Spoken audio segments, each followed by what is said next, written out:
Halo semuanya, Assalamualaikum warahmatullahi wabarakatuh. Ever since the day that you went away, you've been sending flowers, flowers to me, flowers today, flowers today.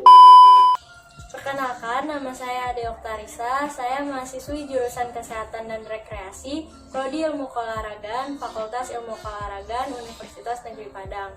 Dengan NIM 1908-9009, saya akan menyelesaikan tugas akhir di mata kuliah Anatomi Terapan dengan dosen pengampu Bapak Donald Syafrianto, SST MT FIS, dan Bapak Dr. Pudia M. Indika MK SIFOK.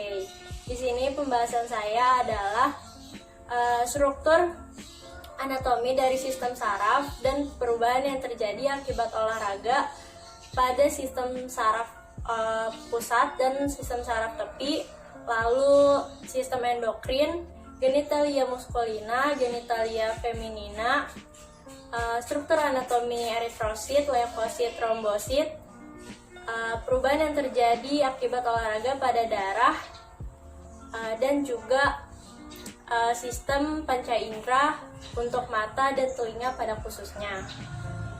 A few moments later. Yuk langsung aja yuk. Pembahasan yang pertama adalah sistem saraf. Sistem saraf itu apa sih? Sistem saraf itu termasuk sistem regulasi tubuh manusia. Di dalam sistem saraf terdapat banyak sel-sel saraf atau yang biasa kita sebut dengan neuron. Struktur dari neuron itu sendiri, yang pertama ada dendrit, kedua ada badan sel, ketiga ada nukleus, keempat ada akson, kelima ada selubung mielin, keenam ada sel Schwann, ketujuh ada nodus Ranvier, dan yang terakhir ada terminal akson. Lalu kita masuk ke sistem saraf pusat. Sistem saraf pusat dibagi menjadi dua, yaitu otak dan juga sumsum tulang belakang. Otak memiliki selaput bernama meninges yang terdiri dari 3 lapisan, yaitu ada durachmeter, arachnoid, dan juga piameter. Otak memiliki beberapa bagian-bagian. Yang pertama ada otak besar atau cerebrum yang memiliki 4 lobus, yaitu ada lobus frontal, lobus parietal, lobus occipital, dan juga lobus temporal. Masing-masing memiliki fungsinya masing-masing. Lobus frontal berfungsi sebagai pengatur dari gerak. Lobus parietal berfungsi mengatur sistem indera. Lobus occipital mengatur proses penglihatan. Lalu yang terakhir, lobus temporal berfungsi untuk proses pendengaran. Lalu ada otak tengah atau mesencephalon yang dibagi menjadi 2 bagian, yaitu coliculi superior dan coliculi inferior. Coliculi superior berfungsi untuk proses refleks mata, lalu coliculi inferior berfungsi dalam proses pendengaran. Lalu ada otak kecil atau cerebellum yang berfungsi untuk keseimbangan dan koordinasi. Lalu ada jembatan Farol yang berfungsi untuk penghubung aktivitas dari otak kanan dan otak kiri. Lalu yang terakhir ada sumsum lanjutan atau medulla oblongata yang berhubungan dengan denyut jantung dan kecepatan bernafas. Lalu kita masuk ke sumsum tulang belakang. Sumsum tulang belakang memiliki 2 bagian, ada bagian putih dan bagian agak kelabu. Bagian kelabu berbentuk seperti kupu-kupu dan terdiri dari badan sel. Lalu bagian putih terdiri dari akson dan dendrit. Sayap bagian kelabu terdiri dari 2 tanduk dorsal dan 2 tanduk ventral. Lalu pembahasan berikutnya adalah sistem saraf tepi. Kita harus tahu dulu nih, sistem saraf tepi apaan sih? Sistem saraf tepi adalah sistem yang membawa suatu informasi atau rangsangan menuju sistem saraf pusat dan membawanya kembali dari sistem saraf pusat menuju efektor. Sistem saraf tepi dibagi menjadi 2 bagian. Yang pertama ada sistem saraf aferen atau sensorik, lalu yang kedua ada sistem eferen atau sistem saraf motorik. Sistem saraf aferen membawa informasi menuju sistem saraf pusat, sedangkan sistem saraf eferen membawa informasi dari sistem saraf pusat menuju efektor. Sistem saraf eferen atau sistem saraf motorik dibagi menjadi 2, yaitu sistem saraf somatik dan otonom. Sistem saraf somatik mengatur pergerakan gerak sadar, dan sistem saraf otonom mengatur pergerakan gerak tidak sadar. Sistem saraf otonom dibagi menjadi dua, yaitu saraf simpatik dan juga saraf parasimpatik. Sistem saraf simpatik berfungsi untuk meningkatkan kerja, lalu kalau saraf parasimpatik berfungsi menurunkan kerja. Mereka berdua ini kerjanya berlawanan atau antagonis. Lalu pembahasan berikutnya adalah sistem saraf tepi berdasarkan tempat keluarnya. Itu ada dua, yaitu yang pertama ada kranial dan juga ada spinal. Kalau yang kranial itu saraf yang keluar dari otak melalui foramen kranial, diantaranya 3 pasang saraf sensorik, lalu 5 pasang saraf motorik, lalu 4 pasang saraf campuran. Nah, kalau saraf spinal memiliki 31 pasang saraf. Yang pertama dari kranial 8 pasang, dari torakal 12 pasang, dari lumbar 5 pasang, dari sakral 5 pasang, dan dari koksigil 1 pasang. Pembahasan selanjutnya adalah perubahan yang terjadi akibat olahraga pada sistem saraf pusat dan sistem saraf tepi. Di jurnal ini mengatakan bahwa pemrosesan informasi yang berasal dari stimulus atau rangsang sampai terjadi respons berupa gerak mengalir melalui batang otak yang disalurkan oleh sel-sel saraf di dalam otak yang disebut dendrit dan akson. Dengan demikian, proses latihan akan berpengaruh terhadap peningkatan kemampuan saluran pemrosesan informasi, yaitu penerima rangsang, pemilahan, sampai munculnya gerak yang semuanya terjadi di dalam otak yang tentunya harus dibarengi dengan pemenuhan kebutuhan darah dan oksigen yang mencukupi melalui olahraga. Lalu yang kedua, perubahan yang terjadi akibat olahraga pada sistem saraf tepi. Perubahan yang terjadi pada sistem saraf tepi pada akibat olahraga itu dapat dilihat dari aktifnya sel-sel saraf pada sistem saraf tepi. Dengan adanya senam neuromorf atau latihan fisik yang didesain khusus untuk mencegah timbulnya penyakit neuropati atau kekuatan saraf tepi yang ditandai dengan gejala kebas dan kesemutan. Nah, lanjut ke pembahasan yang kedua yuk. Pembahasan yang kedua yaitu perubahan yang terjadi akibat olahraga pada sistem endokrin. Sistem endokrin itu apa sih? Sistem endokrin juga termasuk sistem regulasi dalam tubuh manusia yang mengatur aktivitas tubuh melalui hormon secara lambat. Perubahan yang terjadi pada sistem endokrin bisa kita lihat dengan meningkatnya kadar growth hormone setelah olahraga. Jadi kita bisa lihat di kurva kalau misalkan growth hormone ini meningkat di 10-30 menit pertama kita melakukan olahraga, dan di 30 menit ini merupakan puncak peningkatan dari growth hormone dan perlahan-lahan menurun.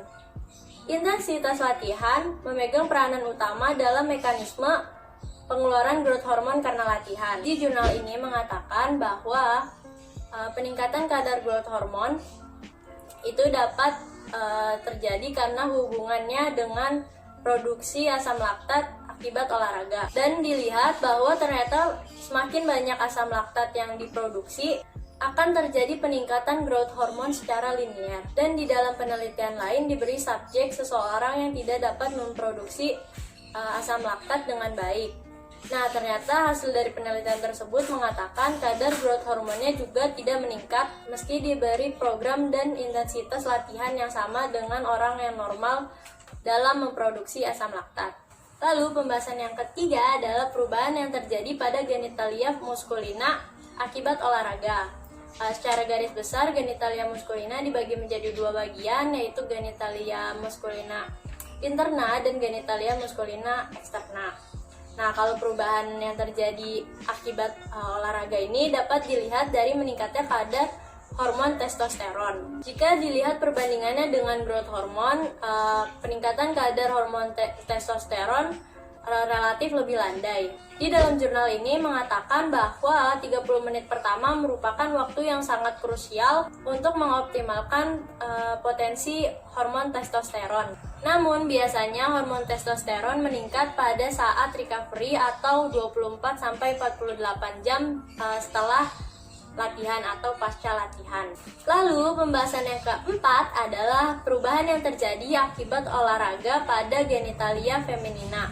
Genitalia feminina secara garis besar dibagi menjadi dua, yaitu genitalia feminina interna dan genitalia feminina eksterna.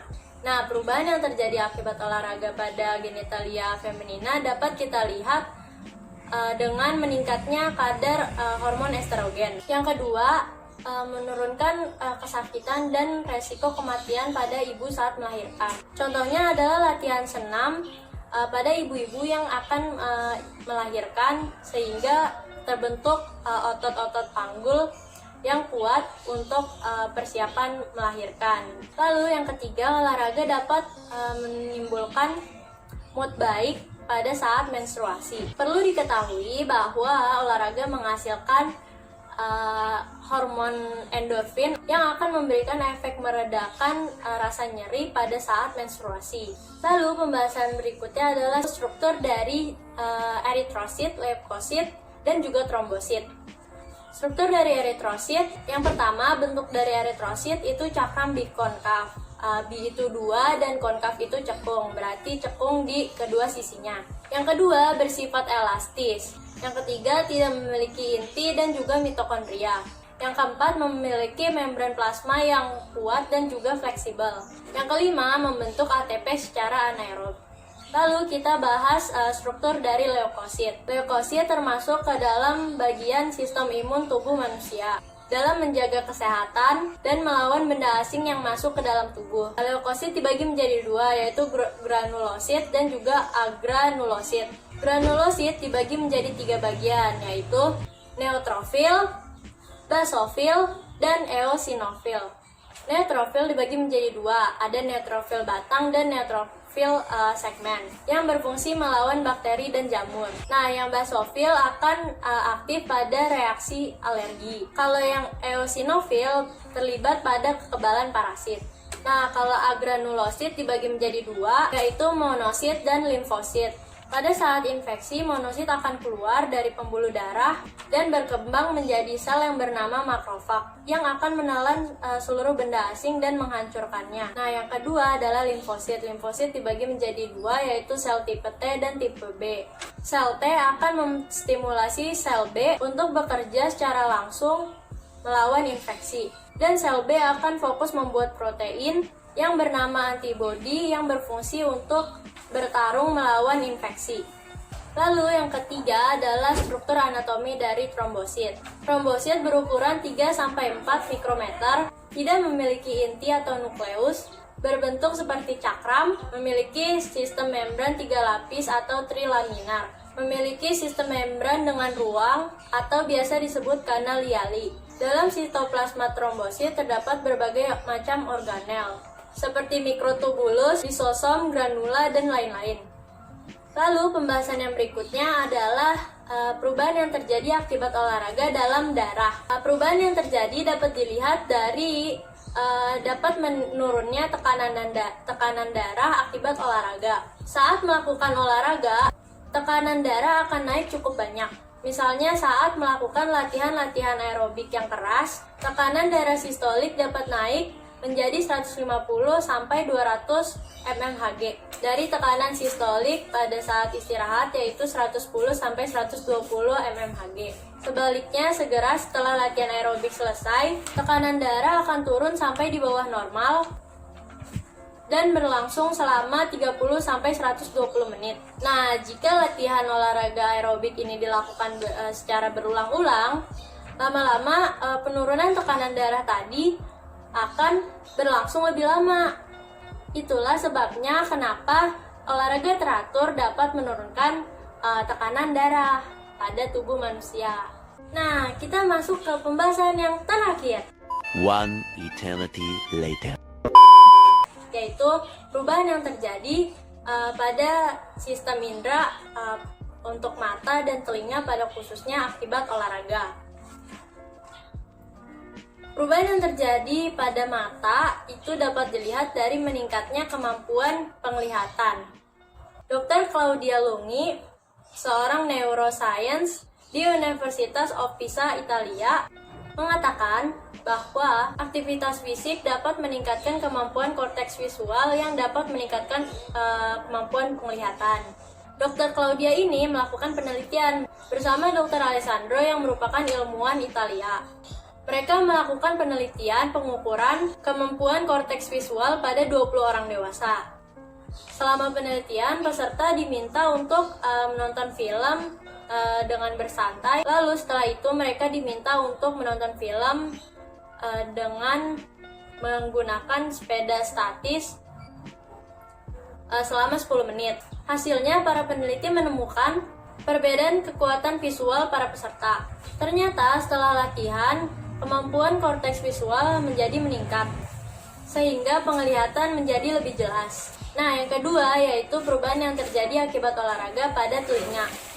Perubahan yang terjadi pada telinga akibat olahraga dapat dilihat dari meningkatnya kualitas pendengaran. Melakukan gerakan otot besar seperti berjalan, berlari, bersepeda, dan berenang dapat meningkatkan kualitas pendengaran karena terjadi peningkatan sirkulasi darah yang berjalan ke tulang telinga. Lalu, latihan aerobik juga dapat meningkatkan kualitas pendengaran karena latihan aerobik dapat mengalihkan aliran darah dari bagian tubuh yang kurang aktif secara metabolik. Oke, baik, mungkin itu saja yang bisa saya sampaikan.